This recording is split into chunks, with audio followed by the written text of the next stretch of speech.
بسم اللہ الرحمن الرحیم۔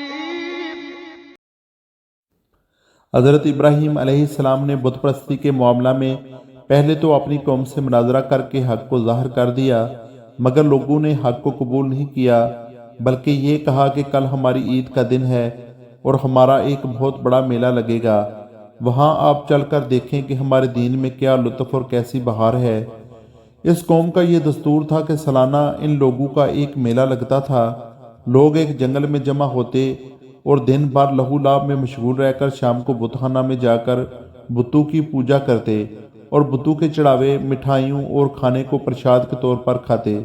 حضرت ابراہیم علیہ السلام قوم کی دعوت پر تھوڑی دور تو میلہ کی طرف چلے، لیکن پھر اپنی بیماری کا عذر کر کے واپس چلے آئے اور قوم کے لوگ میلہ میں چلے گئے۔ پھر جو میلہ میں نہیں گئے، آپ نے ان لوگوں سے صاف صاف کہہ دیا جس کو قرآن مجید نے بیان کیا ہے، اور مجھے اللہ کی قسم ہے میں تمہارے بتوں کا برا چاہوں گا بعد اس کے کہ تم پھر جاؤ پیٹھ دے کر۔ چنانچہ اس کے بعد آپ نے ایک کلہاڑی لے کر بت خانہ میں تشریف لے گئے اور دیکھا کہ اس میں چھوٹے بڑے بہت سے بت ہیں اور دروازے کے سامنے ایک بہت بڑا بت ہے۔ ان جھوٹے معبودوں کو دیکھ کر توحید الہی کے جذبہ سے آپ جلال میں آ گئے اور کلہاڑی سے مار مار کر بتوں کو چکنا چور کر ڈالا اور سب سے بڑے بت کو چھوڑ دیا اور کلہاڑی اس کے کندھے پر رکھ کر آپ بت خانہ سے باہر چلے آئے۔ قوم کے لوگ جب میلہ سے واپس آ کر بت پوجنے اور پرشاد کھانے کے لیے بت خانہ میں گھسے تو یہ دیکھ کر حیران رہ گئے کہ ان کے دیوتا ٹوٹے پھوٹے پڑے ہوئے ہیں۔ ایک دم سب بکھلا گئے اور شور مچا کر چلانے لگے۔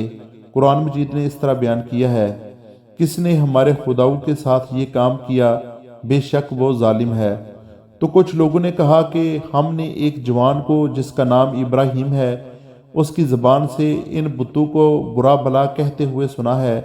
قوم نے کہا کہ اس جوان کو لوگوں کے سامنے لاؤ، شاید لوگ گواہی دیں کہ اس نے بتوں کو توڑا ہے۔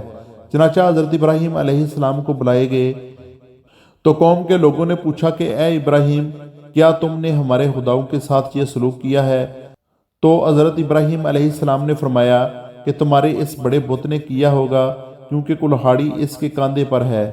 آخر تم لوگ اپنے ان ٹوٹے پھوٹے خداؤں ہی سے کیوں نہیں پوچھتے کہ کس نے تمہیں توڑا ہے؟ اگر یہ بت بول سکتے ہوں تو انہی سے پوچھ لو، وہ خود بتا دیں کہ کس نے انہیں توڑا ہے۔ قوم نے سر جھکا کر کہا کہ اے ابراہیم، ہم ان خداؤں سے کیا اور کیسے پوچھیں؟ آپ تو جانتے ہی ہیں کہ یہ بت بول نہیں سکتے۔ یہ سن کر حضرت ابراہیم علیہ السلام نے جلال میں تڑپ کر فرمایا، قرآن مجید نے اس طرح بیان کیا ہے، کہا تو کیا اللہ کے سوا ایسے کو پوجتے ہو جو نہ تمہیں نفع دے اور نہ نقصان پہنچائے؟